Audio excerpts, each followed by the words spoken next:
Assalamualaikum warahmatullahi wabarakatuh.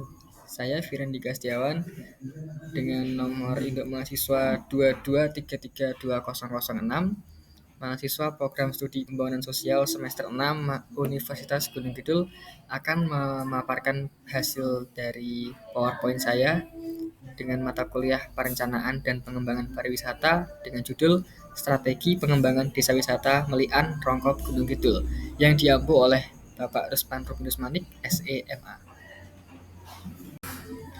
Yang pertama adalah profil dan kondisi terkini Desa Wisata Melian. Desa Melian yang berada di Kapanewon Rongkop, Kabupaten Gunung Kidul, Yogyakarta adalah desa dengan potensi alam dan budaya yang kaya.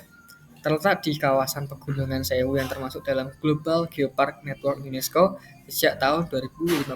Desa ini memiliki bentang alam khas yang mempesona dengan gua-gua berhias serta pemandangan Bengawan Solo Purba. Selain keindahan alam, Desa Melian juga memiliki kekayaan budaya seperti reok Turonggo Mudo. Yang berikutnya adalah tahap siklus hidup destinasi. Berdasarkan teori siklus hidup destinasi pariwisata oleh Butler, Desa Wisata Melian saat ini berada pada tahap development atau dalam tahap pengembangan. Indikatornya meliputi peningkatan kunjungan wisatawan, pembentukan Darwis, pelatihan pengelola, promosi melalui brosur dan produk UMKM, serta dukungan pemerintah desa dalam pengembangan wisata budaya. Yang berikutnya adalah teori TALC, yaitu Tourism Area Life Cycle dari Butler tahun 1980. Yang pertama adalah exploration atau eksplorasi, yaitu wisatawan perintis mulai mengunjungi daerah baru yang belum dikembangkan. Kemudian yang kedua ada involvement atau keterlibatan. Masyarakat mulai terlibat, kemudian muncul infrastruktur dasar. Yang selanjutnya ada development atau pengembangan, yaitu infrastruktur meningkat, promosi semakin baik, jumlah wisatawan naik drastis. Selanjutnya adalah consolidation atau konsolidasi, yaitu pertumbuhan mulai stabil, terjadi ketergantungan ekonomi pada sektor wisata. Berikutnya ada stagnation atau stagnasi, yaitu daya tarik ini lama-lama makin menurun dan fasilitas jika tidak dipelihara dengan baik akan menjadi usang. Dan yang terakhir adalah decline or rejuvenation atau penurunan atau pembaruan, yaitu bisa menurun drastis atau diperbarui dengan inovasi. Slide berikutnya adalah dampak bagi pengembangan kesejahteraan sosial. Dampak yang pertama adalah terbukanya lapangan kerja baru seperti pemandu wisata, pelaku seni budaya, hingga pengelola homestay. Hal ini memberi sumber pendapatan baru bagi masyarakat. Yang kedua adalah pemberdayaan UMKM lokal seperti kerajinan bambu dan kuliner turut mendorong kemandirian ekonomi warga. Yang berikutnya ada partisipasi masyarakat dalam Darwis meningkatkan kohesi sosial, rasa memiliki, dan kolaborasi lintas generasi. Yang berikutnya adalah yang keempat, mohon maaf di dalam slide ini kekeliruan nomor, harusnya nomor 4 dan 5 ya. Yang nomor 4 adalah pelatihan dan peningkatan kapasitas SDM, meningkatkan kualitas hidup serta memperkuat posisi tawar masyarakat dalam sektor pariwisata.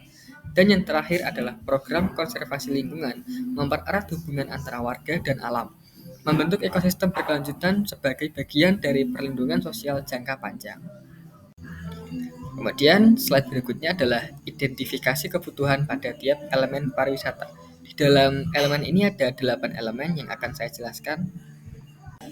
Dan elemen yang pertama adalah atraksi atau destinasi wisata. Desa Melian menawarkan wisata budaya seperti reok Turonggo Mudo, wisata buatan seperti Taman Wisata Banglipuran, wisata edukasi di Kampung Bambu Ngampiran, serta wisata alam di perbukitan Kars dan gua-gua menambah daya tarik desa ini. Kemudian elemen yang kedua adalah aksesibilitas atau transportasi dan infrastruktur. Desa ini dilintasi oleh JLS atau jalur lintas selatan di bagian utara, namun masih memerlukan peningkatan jalan desa dan penambahan rambu wisata. Elemen yang ketiga adalah amenitas atau fasilitas dan pelayanan. Di dalam fasilitas ini yang tersedia meliputi area parkir, balai pertemuan, kamar mandi umum, kios souvenir, tempat makan, musola, area outbound, spot foto, dan akses wifi di area tertentu. Kemudian elemen yang keempat adalah aktivitas atau kegiatan wisata. Wisatawan dapat mengikuti kelas anyaman bambu, menikmati pertunjukan seni tradisional, berpartisipasi dalam kegiatan pertanian lokal, dan menjelajahi alam sekitar, termasuk gua-gua dan perbukitan.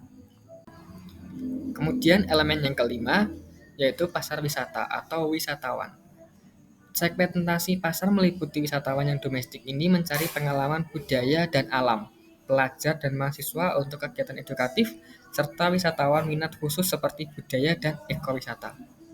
Selanjutnya, elemen yang keenam yaitu industri pariwisata atau penyedia layanan. Pelaku usaha meliputi Pok Darwis sebagai pengelola utama, UMKM lokal yang memproduksi kerajinan bambu dan kuliner, serta rencana pengembangan Bumkal untuk mendukung kegiatan ekonomi desa. Elemen berikutnya, yaitu elemen yang ketujuh adalah sumber daya lingkungan atau kondisi alam yang asri dengan ekosistem khas menghadapi tantangan kekeringan yang mempengaruhi pertanian dan kebutuhan air bersih. Dan elemen yang terakhir adalah kebijakan dan perencanaan. Dukungan pemerintah meliputi pelatihan dan workshop bagi pengelola wisata, reorganisasi Bumkal, pembangunan rest area, dan pendopo sebagai pusat kegiatan budaya. Setelah 8 elemen tersebut, berikutnya ada 5 alat analisis dalam perencanaan dan pengembangan pariwisata. Yang pertama adalah analisis SWOT, yaitu digunakan untuk mengidentifikasi kekuatan, kelemahan, peluang, dan ancaman terhadap destinasi wisata.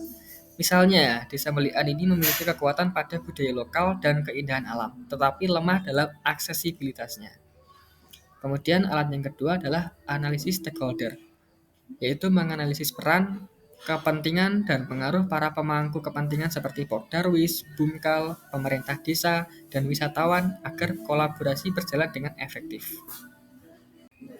Kemudian alat yang berikutnya adalah analisis kelayakan atau feasibility study, menilai aspek teknis, ekonomi, sosial, dan lingkungan dari rencana pengembangan wisata untuk memastikan proyek dapat dijalankan secara berkelanjutan.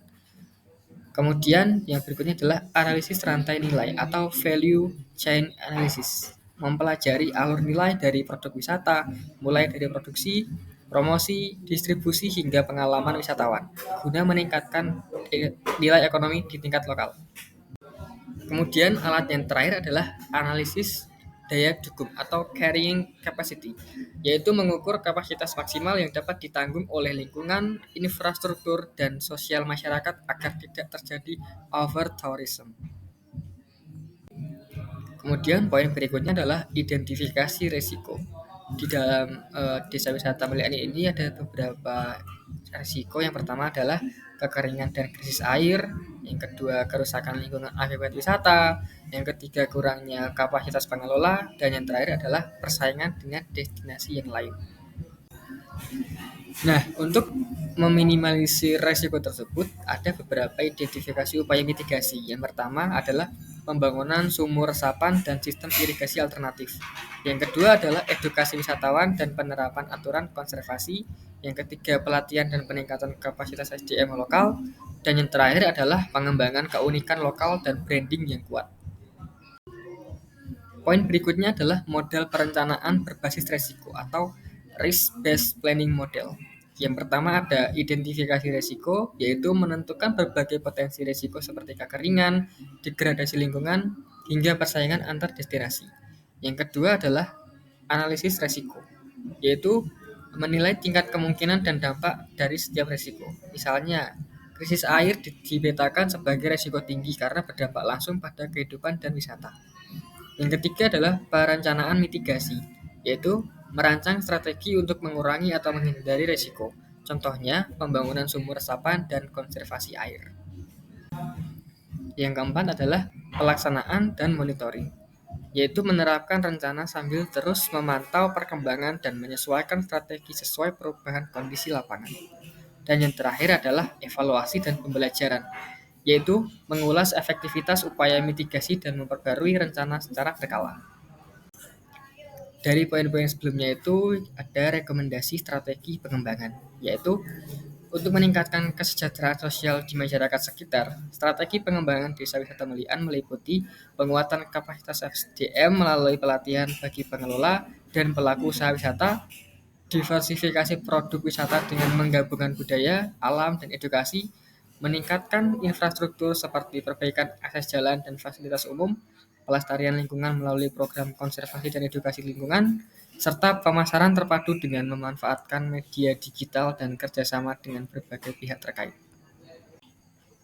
Ini adalah dokumentasi dari Desa Wisata Melian. Ini saya ambil dari internet. Baik, sekian presentasi dari saya. Terima kasih. Assalamualaikum warahmatullahi wabarakatuh.